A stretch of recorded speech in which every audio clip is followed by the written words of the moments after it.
จะได้มีการแข่งขันกีฬาบานเตะหรือว่าฟุตบอลน้องพี่น้องเนาะทีมงานสายบุญ vs เอกลักษณ์ชนเผ่ากะตูมืออื่นนี้พี่น้องเอ้ยเนาะกีฬาเพื่อความม่วนชื่นพี่น้องเอ้ยมืออื่นสิ่งรางวัลนสิ่งรางวัลนำชนะก็ไปกินหมูกระทะเลยแม่นบ่บ่เจ็บใจ บ่มีเงินเด้1 ล้านกีบเห็นบ่โอ้สิ่งรางวัลบ่มื้อนี่แม่นโอ้โชคบ่เตียงเคยเตะอยู่บ่บ่เคยเลยบ่สิบ่ได้แพ้แต่ลงเดินพุ่นเนาะนั่นแหละเลยถามมาบ่เคยเลยบ่กับบ่แม่นแต่วัยรุ่นน่ะคือเจ๊อ๋อสมัยเรียนกันนี่ลองเบิ่งลองซื่อๆลองวอร์มเจ้าน่ะไปเข้าโกนโลดสิเฮ็ดอย่าเด้อถ้าจะเอาตัวนี้ขอตัวนี้ไปก่อนเกิดไปก่อนอย่าเกิดมาบ่ได้ลงเนาะเกิดกูบ่มีลองมึงนี่กินบ่มื้อนี่ชนะบ่มื้อนี่ฮะชนะบ่มื้อนี่แน่นอนเฮ้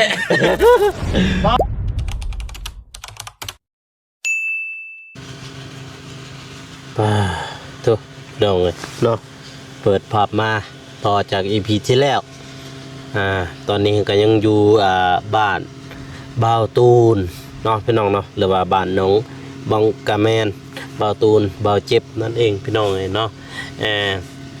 พอยังรอท่าทั้งบ่าวเตียงเพิ่นเข้ามาพี่น้องเอ้ยเนาะเข้ามาหาทีมงานเพราะว่าทีมงานถ่ายอยู่บ้านแล้วพี่น้องเอ้ยอยู่บ้านบ่าวตูนนี่แหละพี่น้องเอ้ยเนาะหลังจากกินข้าวกินน้ำเรียบร้อยพี่น้องเอ้ยเนาะทางบ่าวโกก็กินข้าวกินเฟอตุ๊ผู้สาวบัดนี้พี่น้องเอ้ยเนาะก็มื้อนี้ก็เห็นทางบ่าวเจ็บเพิ่นว่าจะได้มีการแข่งขันบ่หรือว่าแนวใดเพื่อลินกีฬานะพี่น้องเนาะมีการแข่งขันลินกีฬาบานเตะทีมยูทูบเบอร์สายบุญvs หรือว่าพบกับเอกลักษณ์ชนเผ่ากะตู FC พี่น้องเนาะหรือว่าฟุตบอลพี่น้องเนาะเห็นทางบ่เจ็บเพิ่นลงก็คือจังซี่พี่น้องเนาะจะได้มีการแข่งขันกีฬาบานเตะหรือว่าฟุตบอลเนาะพี่น้องเนาะทีมงานสายบุญ vs เอกลักษณ์ชนเผ่ากะตูมืออื่นนี้พี่น้องเนาะก่อนอื่นบัดกับสบายดีเด้อพ่อแม่พี่น้องเนาะเพราะว่าสิอยู่ภายในหรือว่าต่างประเทศแต่ยินดีต้อนรับเข้าสู่ช่องเบาโก้ Channel เนาะพ่อแม่พี่น้องเนาะซึ่งว่าเป็นเดี๋ยวเฮาสิไปถามทางเบาเจ็บเพิ่นเนาะพี่น้องเนาะว่าได้เห็นเพิ่นลงทางเพจเนาะว่ามีการแข่งขัน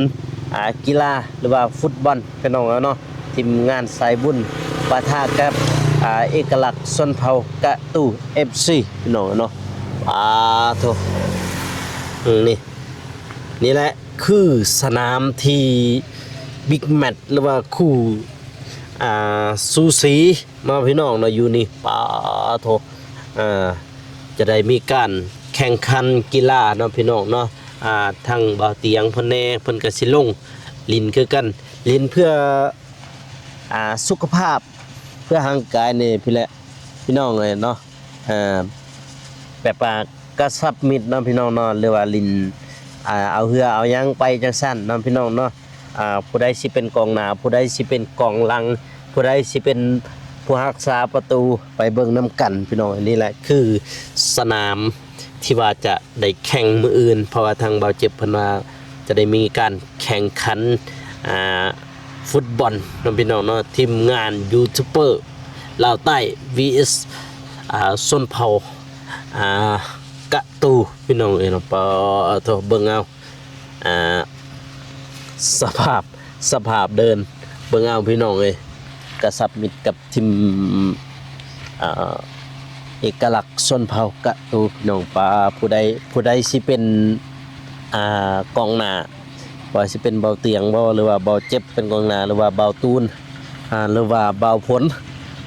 หรือว่าเบานุ่งเนาะพี่น้องเนาะหรือว่าเบาโกพี่น้องเนาะเดี๋ยวถ้าเบิ่งถ้าไปทางเบาเจ็บเพิ่นเลยพี่น้องเนาะศึกนี้ยูทูบเบอร์หรือว่า FC ยูทูบเบอร์ ทั้ง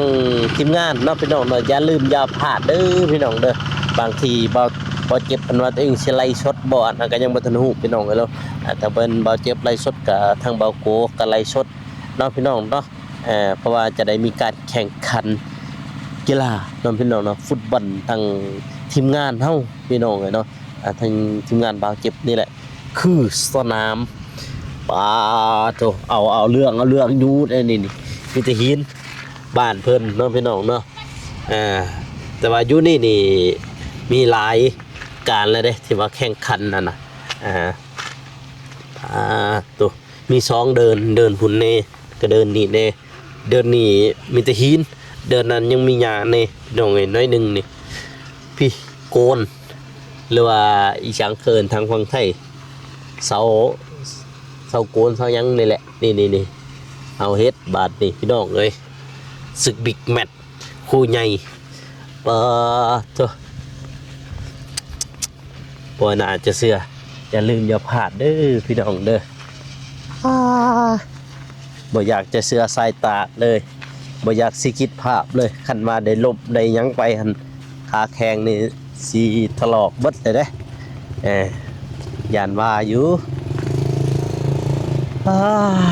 พี่น้องเอ้ยอีป่าวตูนตะกี้ใครเฮ็ดดิชังอยู่นี่ใครเฮ็ดดิชังอยู่นี่สบายดีเด้อพี่น้องเด้อสบายดีนะตะกี้เขาเฮ็ดดิชังอยู่นี่เคยเจอตลาดเบาเจ็บศีรษะกระลาดนี่แต่ว่าขาดทุนขาดงบบ่มีงบเลยงบเบิดโอ้ตลาดก็คือเฮ็ดตลาดอยู่นี่แม่ถ้าได้เบาเจ็บลงทุนได้เท่าใดล่ะหลายล้านโอ้ว่าเจ็บบ่ลงทุนนี่เฮ็ดนี่ขาดทุนเลยว้าบ่ตูนก็มีอยู่หน่อยนึงแม่นบ่เฮ็ดอันนี้นี่บ่งานนั่นแหละบ่ตูนมาซอยงามเนาะโอ้ธรรมดาเด้ซั่นน่ะบ่เจ็บเฮ็ดตัวนี้นี่ลงทุนเฮ็ดตลาดแต่ว่าเงินหมดก่อนบ่ได้เฮ็ดตลาดอีหยังนี่ก็ติดป้ายอีหยังให้มวยมืออยู่ไสสนามแดงจะเชื่อว่าเฮานี่คนสร้างให้มาติดซั่นน่ะเขาน่ะติด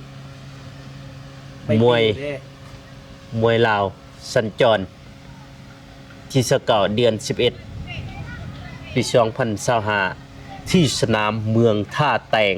ที่สนามแดงเมืองท่าแตงพอเจ็บบ่จัดเฮาเป็นคนเขียนเฮาเป็นคนเฮ็ดให้มาวันนี้พี่น้องเอ้ยถามบ่เจ็บได้บัดนี้นะติดไม้ได้คือเห็นว่าทางบ่เจ็บเพิ่นว่าสิได้ให้ทีมงานสายบุญเฮาเล่นกีฬาบ่แม่เล่นกีฬากีฬาประเภทฟุตบอลบ่ตกอันนี้เรื่องจริงบ่ดิเรื่องจริงประกาศเรียบร้อยเลยประกาศเรียบร้อยแม่นลงในเฟซเพจยังลงเบิดละเห็นอยู่พี่น้องเอ้ย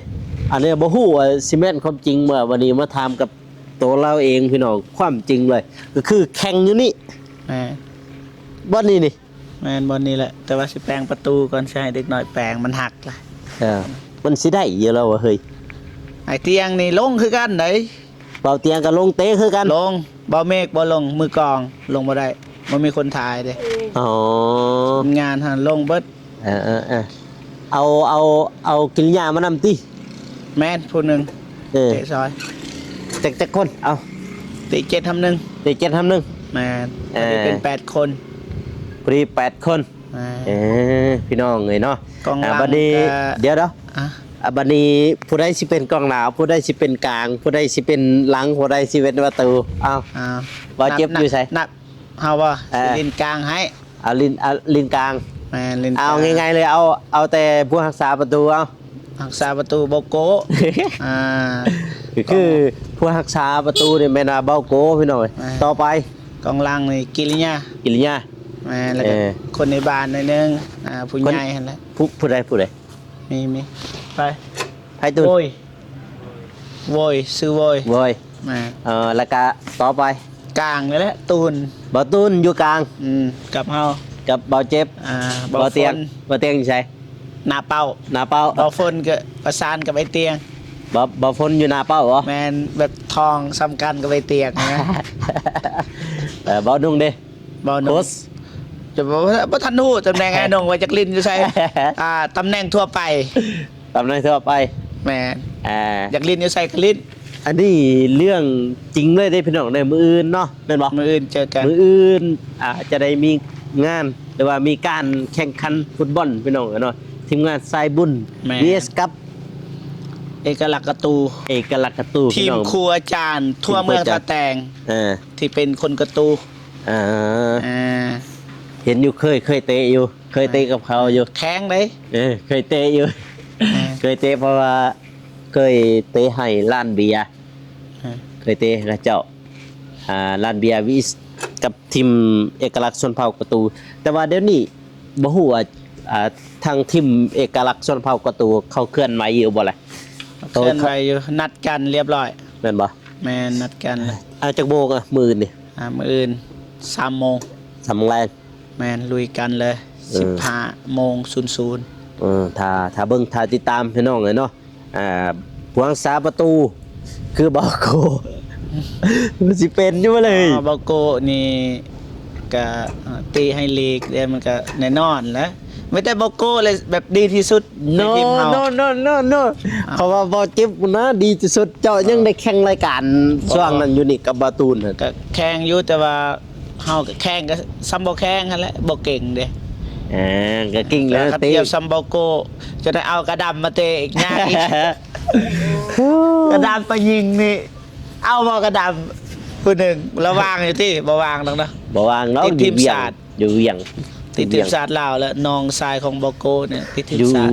อยู่เวียงพุ่นมีแต่ทีมงานเฮาแหละมื้ออื่นพอดีเอาโตสำห้องเลยเด้เฮ้ยบ่ไหวคือกันเด้สำห้องนะ บ่มี หานักเตะเอากะ5เลยเฮ้ย หมอบ่ได้หาบ่ได้เด้ไปเอาคนเก่งมันบ่งามอีก บอกกะหาเพื่อจักคนหนึง ได้เยอะใหญ่ พอได้เปลี่ยนนะเปลี่ยนทีมเฮานะ แม่ บางทีคนหนึงเมื่อยเลยแล่นพักผ่อนก่อนกินน้ำกินในก่อนบ่สั่นเด้ แม่นบางที FC งงเอ้าใส่บุญคือว่าเตะบ้านคือบ่ไปถ่ายคลิปสวยเรือหยังเฮาก็ญาติเวลาแบบว่า อยากออกกำลังกายอยากสร้างสรรค์ว่าซั่นซะเป็นมุมมองที่ FC บ่เคยเห็น แม่น อยากออกกำลังกายบ่แม่นมัวแต่เฮ็ดอยากออกกำลังกายให้ แปลว่า แห้งๆนี่แหละว่าซั่น กะทางสวยเรือเฮาก็สวยอยู่เนาะ แต่ว่าอยากหาลินกีฬาเพื่อสุขภาพแล้วก็เพื่อกระสมิตรทีมชนเผ่ากระตูบ่เอกลักษณ์ชนเผ่ากระตูเนาะ เขาก็ อ่า ทีมผู้ใหญ่ว่าซั่นซะ ทีมผู้ใหญ่ง่ายๆก็คือทีมครูอาจารย์ในเมืองท่าแตงเนาะ แม่นทั่วเลย ทั่วเลยทั่วท่าแตงนี่แหละผู้ที่เป็นชนเผ่าเด้ชนเผ่ากระตูเด้ แล้วก็เตะเก่งอีก อาจารย์เคนก็มาบ่ บ่ฉันเข็นแล้วมา ว่าอาจารย์เคนมาหายคือกัน มีแต่เก็บนับประตูต้องเอ้ย บ่ เตะอยู่เดินนี่บ่หรือว่าเดินนี่ เดินนี่ เดินนี่นี่ นะ ตบน้องเอ้ยไปเดินนี่เปอมันได้อยู่บ่เลยเดินนะเฮ้ย ได้เบิดซำนี้แหละเดินก็ได้ แต่ว่าก็น่าจะไล่ที่เขาเจ้ามาชมมาเสีย อันนี้บ่ฮู้บ่ทันฮู้แต่ว่าเฮาแจ้งไว้บางทีบ่มีก็เฮาก็ต้องเตะ มื้อ3โมง 3โมง 15โมง เตะคำลายมันจะนั้นมันหนาว กี่คันอาบน้ บาปก็ได้บ่เจ็บนี่นอนคนเดียว ำเนาะนอนคนเดียวคือกันแหละนอนคนเดียวคือกันโอ้แต่กี้ก็คือบ่หาระดมกันเฮ้ยกับอยู่จุดนี้นี่แม่นเขตของผู้ใดเขตยังเขตบ้านหัวดำไว้เลยว่าเขตอาหังแล้ว เขตบ้านเฮานี่แหละ บ้านหัวด เอ้ย ำคือบ่หา แต่ก่อนก็มันบ่เป็นเดินแต่ว่าเฮานี่แหละนำพาเบาตูนไอ้ตำในมหาราชนี่แหละบุกเบิกนี่ซ้ำสิได้นั่นนี่ เออ แต่ก่อนนี่แหละนี่คือทางนั้นแหละ ปลา เป็นป่าโอเค ปลาหกแบบนั้นเนาะ แม่ แต่ว่าเห็นเขาเจ้าลิงกีฬาทุกประเภทอยู่นี่เนี่ยเขาเจ้ามาชมมาเสียหลายเนาะ หลายเต็ม หลายแห่งเต็มแห่ง แต่ว่านี่เขาบ่ฮู้เด้ เพราะว่ามันจัดมือเดียวเด้ถ้าว่าจัดเป็นแต้มเป็นหยังซั่นเขาจะได้ฮู้ถ้าว่า FC เพิ่นสิถามว่าทีมงานนี่คือว่าลิงกีฬาหรือว่ามาเตะบอลเวลาวางปานนั้นเพิ่นบ่อันนั้นก็บ่แม่นเนาะ ส่วนหลายนี่คนมักกีฬาซั่นซะ หน่อย ทีมงานเฮามีแต่คนมักกีฬา แม่น เบาฝนเบาตูนเบา แม่น โกม มาคือกันมาคือกันพี่น้องก็หาเวลาเตะบาสแล้วก็ออกกำลังกายเป็นจังซั่นนะมีเวลาว่างก็จึงเตะถ้าบ่มีก็บ่ได้ ก็เล เตะ ยเชิญชวนไอ้เตียงแล้วก็พร้อม แล้วก็พร้อม ลงหรือบ่ได้ลงรุ่นการมือ โดย แต่ว่าสั่งให้อ้ายเพิ่นซื้อส่งเรียบร้อยแล้ว ส่งกีฬา สั้น ส่งกีฬา แม่นส่งกีฬา แต่ว่าเกิบนี่ เกือบมี ฮะ มีเกียมไว้แล้ว เกิบมี มีให้ เราใส่เบอร์หยัง 42ได้บ่บ่ตูนมีบ่มีน้ำบ่ตูนก็มีน้ำเฮาก็มีเกือบแม่พิมพ์แล้วฝากมาให้ เกิบกีฬาเนี่ยบ่ แม่น เจ้า เกือบ มี ใหญ่คู่หนึงให้บ่ฝนแล้วยังคู่หนึงอีกน่าจะพอดีเตียง แต่ว่าบ่มีสิเอาเกิบหัวหน้า อืม หัวหน้าใส่ ก็ถือเพื่อนํมาแล้ว จากเบอร์หยังเราใส่ 40ป้ายนี่แหละไอ้เตียง แต่ว่ามีนี่เอาอันรวมชื่อเบิ่งนำชื่อเบิ่งผู้ใดสิเตะมือเอาลองเบิ่งมีไผเนี่ย เบาเตียง1เบาฝนเบาตูนเบาโกเฮาแล้วก็กิริยาโวยมีคนในบ้านคนหนึงโวยคือกัน2คน8คน หรือ8คน แม่นบ่มีตัวเปลี่ยน เอา เบานง หาตัวเปลี่ยนเลยเฮ้ย เบานง เบานงเป็นโค้ดชื่อ ไอเตียงทางเป็นโค้ชทางเป็นกัปตัน เห็นว่า ภาสนะก็ย้อนเพิ่นเสียก็ย้อนเพิ่น บอกว่าที่เฉยบอกว่าที่ย้อนเพิ่นเสีย เป็นซิลินกองหน้าเอา บ่คันเสียกันย้อนเฮาพี่ได้ประตูพี่เด้ถ้าเสียย้อนประตูพี่เด้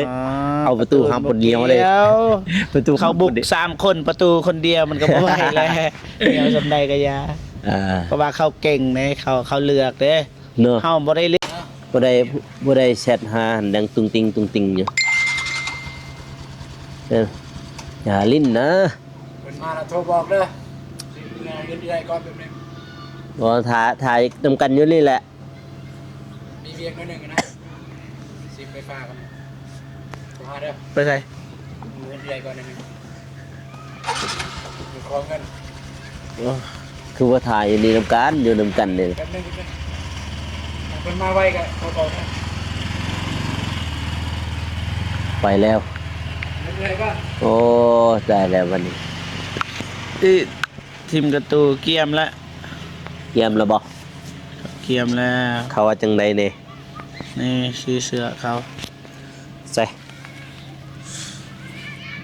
เฮ้ยมันคือแปลกๆเฮ้ยไผนี่เฮ้ย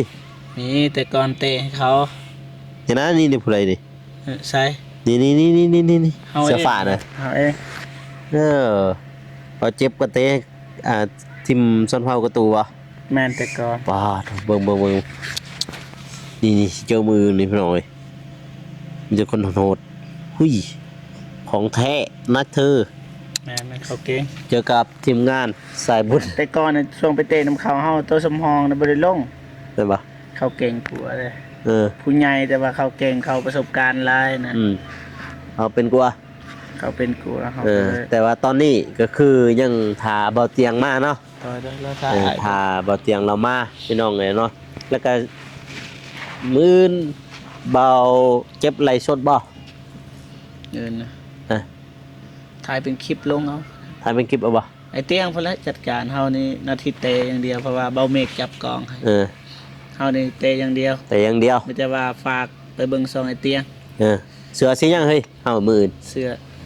เบาเตี้ยงเส้นแนว สีแดงบ่ สีแดงก็ได้สีขาวก็ได้ เอาสี เพราะว่ามันมีเบิดในทีมงานเฮา เนาะ แม่ เออ แต่ละสีมีเบิดคันมันบ่เสียจังนั้นมือเฮือนจะเสียบ่ได้ เอาสีแดงว่าเลยสีถ้าเบิ่งมื้ออื่นพี่น้องจึงจะได้ฮู้ว่าสีหยังเนาะพี่น้องเนาะมื้ออื่นทีมงานจะได้พบกับหรือว่าลินกีฬาเพื่อความม่วนชื่นพี่น้องเอ้ยมื้ออื่น ก็สิ่งรางวัลนำ ซึ่งรางวัลนำ ทัศนะก็ไปกินหมูกระทะเลย แม่นบ่บ่เจ็บใจ บ่มีเงินเด้อ1ล้านกีบ เห็นบ่โอ้สิ่งรางวัลบ่มื้อนี่ แม่น โอ้โถครั้งแรกเลยได้พี่น้องเอ้ยสิได้เตะกับทีมงานเนาะพี่น้องเนาะ ๆ ครั้งแรกเลย แต่ว่าเบาโกกับ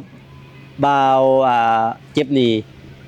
บ่เคยเตะนํกันนะแบบทีมเดียวกันบ่เคยเลย กองกันข้าม มีแต่โกงกันข้ามเคย แต่ว่าทีมเดียวกันบ่เคย แล้วก็บาตูนก็คือกันเตะนํกันนี่บ่เคยมีแต่โกงกันข้ามกับบาตูนบ่เคยเจอเด้ บ่เคย บ่เคยเจอเพราะว่าเบาโกก็มักอยู่ลิงกีฬาพี่น้องเนาะเพื่อสุขภาพตนเองนี่แหละ บ่แม่นเนี่ยติดทีมลีกเลย มันบ่แม่นเรื่องสุขภาพ เอาก็ทีมลีกกระตังทีมลีก2เซ่กองพี่น้องนี่ก็ติดอยู่ลีก2เซ่กองแต่บ่เก่งนะ เก่ง ติ ดำ ด คนเยอะให้ทีมศาสตร์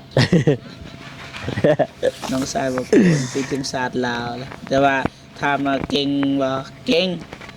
ในลาวเก่ง เออ ถ้าเทียบไทยก็บ่อีก เก่งสำลาวนี่แหละเอ้า อ๋อเก่งสำบัดเฮานี่แหละ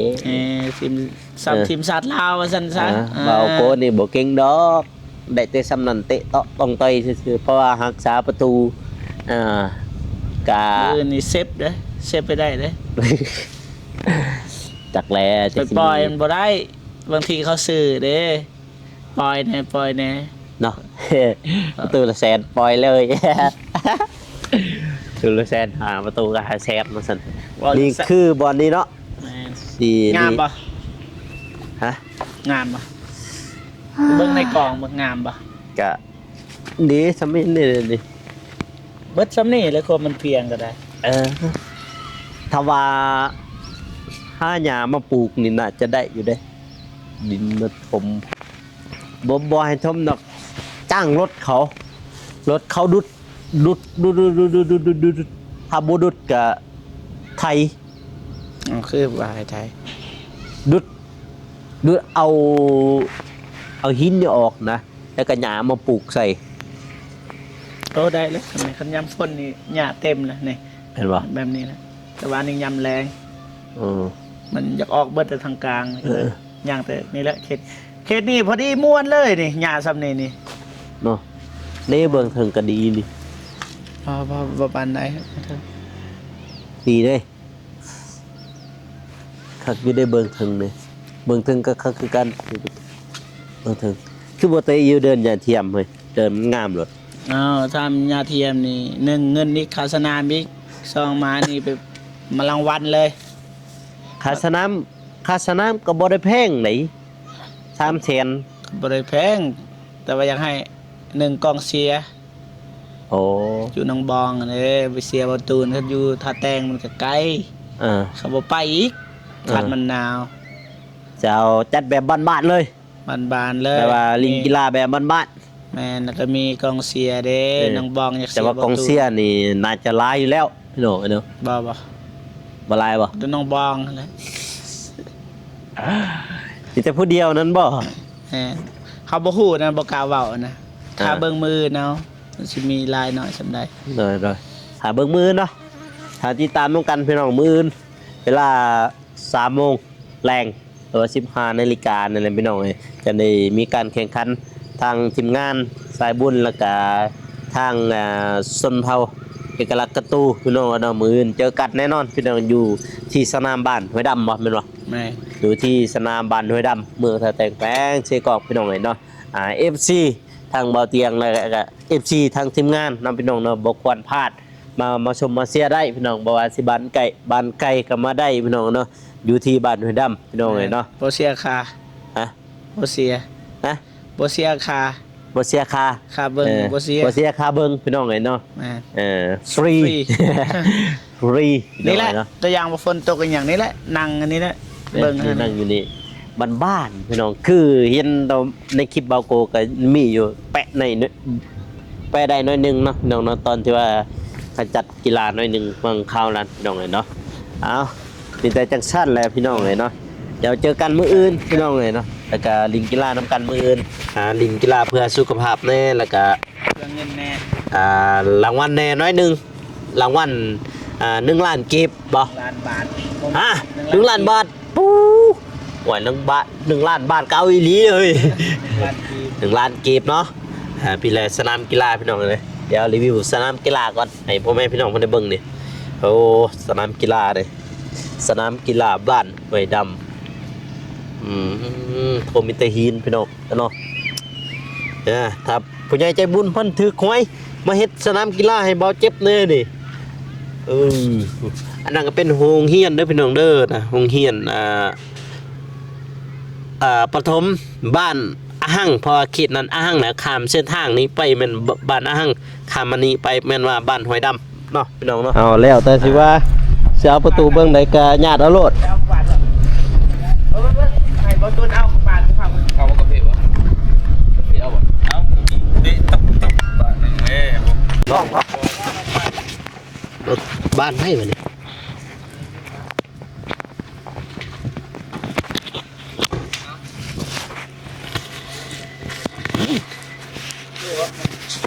มา จังนะเบิ่งดู โอ้ยก็ได้ ลองบ่ หาญาติเอารถประตูสิเอาเบิ่งใดบ่เตียงเคยเตะอยู่บ่ บ่ บ่เคยเลย บ่ สิบ่ได้แพ้แต่ลงเดินมึงรู้ นั่นแหละเลยถามมาบ่เคยเลยบ่กับบ่แม่นแต่วัยรุ่นน่ะก็เตะ อ๋อ สมัยโรงเรียนก็เตะเบิดแหละทั้งตะกร้อหยังแต่ว่ามันเป็น10 ปีแล้วเด้10กว่าปีเลย แต่บ่เจ็บบ่ตูนบ่ฝนและเคยแต่ตอนนี้ก็ยังลิ้นอยู่เป่าโกก็ส่วนน้อย อีหยังน่ะ อหยังส้มโอบ่มีถือกล้องว่าบัดนี้ แพ้เลยนะแพ้ตั้งแต่ลงเดินเลย เฮ้ยคนเวิร์ด เตะหาพี่ เฮ้เขาตั้งแต่ทางเขาเดินเบาคนเวิร์ด บ่แม่นเบากรุงเทพ ก็พิเศษแน่นอนเลยนะลืมเนาะลืมเอานั่นเฮาแหละ ไปยังโอ้ไม่ใช่เลย ตัวก็มาสุดเอาบ้านบอกว่ามันอยู่เดี๋ยวบอกมันคิดอย่างนั้น เกียมอื่นคือบ่ลงเตะ ครับ ถ่ายทอด ถ่ายทอดสด ถ่ายทอดสด ถ่ายทอดสดมื้ออื่นทางช่อง ถ่ายไปเบิ่งเด้อพี่น้องเด้อรายการ รายการ นี่ป่ะ ซุปเปอร์คัพกระสับมิด กระสับมิตรทีมงานสายบุญเอสกับ นี่แล้ว เอกลักษณ์ชนเผ่ากระตูแพ้เขาตั้งแต่ที่ลงเดินนู่นแล้วนะบ่แพ้เขาแต่เบิ่งเดินนี่ก็พอแล้วนะนี่เบิ่งเดินนี่ มวยลาวสัญจรมวยลาว เป็นตะหูแต่เบิ่งเทิงยังว่าแน่เด้นี่เนาะนี่เบิ่งนี่แต่ว่าบ่เจ็บแล้วว่าเอาอยู่ลุมพี่แล้วว่าเราบ่ตินี่ พะเหยาบ่ได้บ่เนาะ เนาะเฮาพะเหยาบ่ได้บ่แบบมันเฮายานลม นะครับมันตีใส่ถุงขายาวสิใส่เสื้ออุ่น เรียบเฮานี่เนาะ ๆสิใส่เสื้ออุ่นๆเลิศ สนามเดียวก็ มีแต่เดียวนี่แหละ เฮาลมได้แค่นี้ แต่ว่าอยู่ท่าแตกันมีแต่ว่าบ่เจ็บเพิ่นว่าอยู่นี่มันจะมีกองเชียร์มาเชียร์เพิ่นน่ะแถวบ้านแน่ๆแล้วก็อันนี้แน่เขาสิมาเชียร์แต่ว่าสิไปเตะอยู่พุ่นหั่นเฮาเตะได้อยู่พุ่นวันนี้แต่ก็ หญ้าเทียมบ่ แม่นๆอย่าเทียมหั่น เขาได้จ้างบ่ เสียเพื่อน300,000 300,000ถวนนี่แหละประมาณนั้นมาได้หันถ้าว่าเฮาสิเตะอยู่เดินยาเทียมหันก็ได้ แต่ว่าบ่มีคนเบิ่ง บ่เจ็บปานนั้นบ่มีคนเบิ่งถ้าเตะอยู่นี่หันสิมีเขาเจ้ามาเบิ่งเด้เขาจะมาเสีย นี่คือมีเหตุผลแต่ว่าสิบ่มีคนเชียร์ก็สิบ่คักอีก แม่นมันบ่คึกคืนแต่ว่าอยู่นี่น่าจะคึกคืนอยู่นี่ ดีดอก เต็มเลย เต็มหมดแล้ว กาดตรงนี้ แต่ว่าเดินนี้เซฟโตไพโตมันตัวนั้น นี่ดิ เนี่ยนี่ก็ได้ เป็นยัง มันยืดอยู่เลย ตัวนี้ก็ได้นะนี่ แต่ว่ามันกระบอกเข่าก็นั่นเป็นไง แม่นมันบ่คือกีฬานะมันบ่คือนักกีฬามัน ไม่ได้เตรียมอย่างใดกู ไปใส่เสื้ ไม่ อ ได้ ต่อ ไม่ได้มีอย่างนะ อ่า ไม่ได้มีอย่าง ส นะ มมติว่าใส่เสื้อกีฬาบอกว่าใส่เสื้อนี่ก็ได้อะ บ่ใส่เสื้ออันนี้ก็ได้เสื้อสีแดงนี่ก็ได้ยังตัวคือพลาโตไปรถ การซื้อตัวนี้แล้ว แล้วก็ ใส่ทรงซื้อเอา แต่โกนึงบ่ยากนะอยู่ประตูนั่งบึงก็ได้ ป้าจะบ่จอแลน ถูกป่ะ ประตู สิเสียอยู่นี่สิชนะก็อยู่นี่ได้ เสียก็อยู่นี่แหละนี่ เสียก็อยู่นี่แหละแต่ชนะก็อยู่นี่แหละน้ำเบาโกนี่แหละ หักบ่ได้ก็ ทำบ่ได้ก็เสีย ใส่เสื้ออีดอก เสียอยู่บ่ได้ ติดแกงอยู่เนาะ แต่เขาหันลินคู่มืออันที่เขาหัน มือก็ยะเขาเตะมันบ่เข้าเนาะเห็นบ่เรียกว่ามือก้นแข็งนี่จะสิคู่มือก็ยะนะเตะบ่เข้าเลยว่าห้ามได้ ยิ่งบ่เขาโกนมันไหนต้องมีเกียร์ที่ผ่านนะมันไม่ได้เป็นไปไม่ได้หรอก เนาะ เนาะ มันต้องมีลายตาเลยเนาะ มันมีตัวบอลผ่านหั่นแหละ ตัวผ่าน เฮ้ย แบบมอหำตรงใจเลยใจปากแตกเลยต้องห้ามไม่ได้เรื่อง แผ่แต่พุ่นเบิ่งอยู่บอลนั้นแห้งคัก เบาๆนุ่ม นะครับว่านะ เคยหับตัวฟาดนี่นะ ผู้ดังเตะ ยอมเดียว ตัวเอง ไว้เลย ตัวเองที่ เต็มเลยหนา แต่ฮับบ้านมานี่ตัวดังเนี่ยบ่เคย บาด เคยแต่ว่าเขาเตะมาถึกหนานเคย บาด ตัวน่ะตัวทึกดังนี่แบบว่าบ่เคยแต่ว่า เข้าและมือเข้า เลือดดัน ปุ๊บ มือไวก็ได้ บ่แบบว่าออกไปหาบ้านน่ะ ไป เด้ กับยานั่นน่ะ เอ้า บ่ทันได้สูบหมกบานซั่น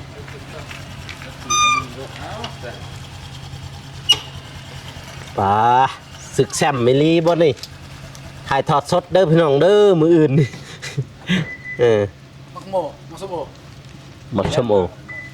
มักม่วง ซุปเบิ่งซุปตุนบ้านนั่นน่ะ มาเลยสิมาแจกถือมา ซุป ช่วงหน่วย พอครับสิไหว วอร์ม นี่นะ ได้เข็ม มักบ้านเบอร์4ได้นี่มักบ้านเบอร์4แม่นบอกว่าเจ็บ มันยิบ เจ็บมักบ้านเบอร์4 มาเด็กน้อย นี่ตัวขักเขาเตะเลยตัวขัก โอเคเป็นยัง แต่ว่าสิบัด เดี๋ยวเอานี่เตะนะ ว่านี่มาซ้อมมื้อนี้นะ ลองเบิ่งลองซื่อๆลองวอร์ม เจ้าน่ะไปเข่าโกนด้วยไปเฮ็ด อย่าเด้อถ้าจะเอาตัวนี้ขอตัวนี้ไปก่อน เกิดไปก่อน กะยา เกิดมา บ่ได้ลงเนาะเกือบกูบ่มีนะ บ่ก็ยังจะเตะกับตัวนี้นะยันเกิดที่ไปก่อน ศิลปะไม่เห็นเข่าเลยแข่ง บ่เตียงเราใส่เบอร์หยังเกิบเบอร์หยังจะใส่ ตัน 43 44 มีอยู่ มีบ่ มีเกิบพนามีอยู่เกิบลุงนะมีอยู่ บ่ได้ตัน เกินนะนี่สำเนี ป้าต้องใส่เกิบเบอร์หยัง ไหนเบอร์38 เกิบแต่บ้านได้มีอยู่ มีป่ะ มี สั้น เกิบน้องข่อย พยายามเว้าว่าบ่ที่บ่อยากลงชนะยังมีให้อยู่เมื่อย เป็นแม่งยัง ของล่าง ของล่าง โอ้ยกึ่งลัง เล่นไว้ดิ ครบทีมบาด บ่ นี้ อยากแล่นนั่นแหละอยู่กองหลัง กองหน้าเด้ เดี๋ยว บ่ ทำเททีม บ่สิเสียสิได้มันอยู่2คนเด้1กับกองหน้า2กับประตูเด้ กองกลางกองหน้ายิงได้ เจ็บเมื่อย กะเฮาชนะ ยิ่งบ่เข้า เจ็บถนัดโยนลูกตัวนี้เจ็บเนี่ยกองนาเนี่ยโบเตียง เอาบ่ฝนทองเบิ่งทองบ่ฝน โบตังไปใช้ ท อ อง ยู่ ไปก่อนเลย ไปนำกัน ไปก่อน ไปนำกัน บ่ดูส่งให้เอาพุ่งรับเอาบาดมันเบา นี่บ้านเบอร์ซี นั่นแห เป็น ละ นี่ ใช่ถ้ามาชอบหน่วยเบา แม่นมาเตะน้อยหนัก เต้น มัน หน่อยได้แล้วได้แล้ว เตะบัดเดียวครับ ลอง อู้นี่อู้ โอ้โห ตูนแล่นเจ้า เข้าเลยเรื่องนี้ พอป่ะ คักสุดยอดสุดยอด ปล่อยอีก กินบ่มือนี่ชนะบ่มือนี่ ฮะ ชนะบ่มือนี่ แน่นอน เสียบ่ถึกเลยอ่ะคำว่าแพ้แต่ก่อนเนี่ยเอิ้นวาสนาได้ แมน บ่แพ้เสีย พุ่นนี่จะตัดมาแล้วพุ่นเอาเฮ็ดนี่จะตัดนี่ บ่เล่นเรื่องฟัง เบิ่งแช่บ่ตูนเดาะเบิ่งตูนเดาะเบิ่งตูนต่อยเบิ่งดิดู นี่เตะบันหนึ่งแตกเลย มานั่นเด้อ ก็บ่ปานนั้น แตก ตูนเดาะเบิ่งดูนี่ แต่กระเทย ต้องแกล้งแล้วนะแกล้งแขนขา เอาลองมึงอึบโอ้โห ด้นนะ แล้วนะก็เบิ่งส่งน่ะคือน้องกับผลคอมเมนต์นั่นแหละ เนาะ เขาตั้งแต่ย่างเขาเดินบางเลย น้องคืออะไร เอาผู้ ผู้หญิงนั่นเด้ร้าน นี่ผู้หญิง ผู้ชายเตะน้ำ เกตนะเกตอีช่างไหนซื้อเกต เอากะว่านั่นแหละ สารเพศ เออ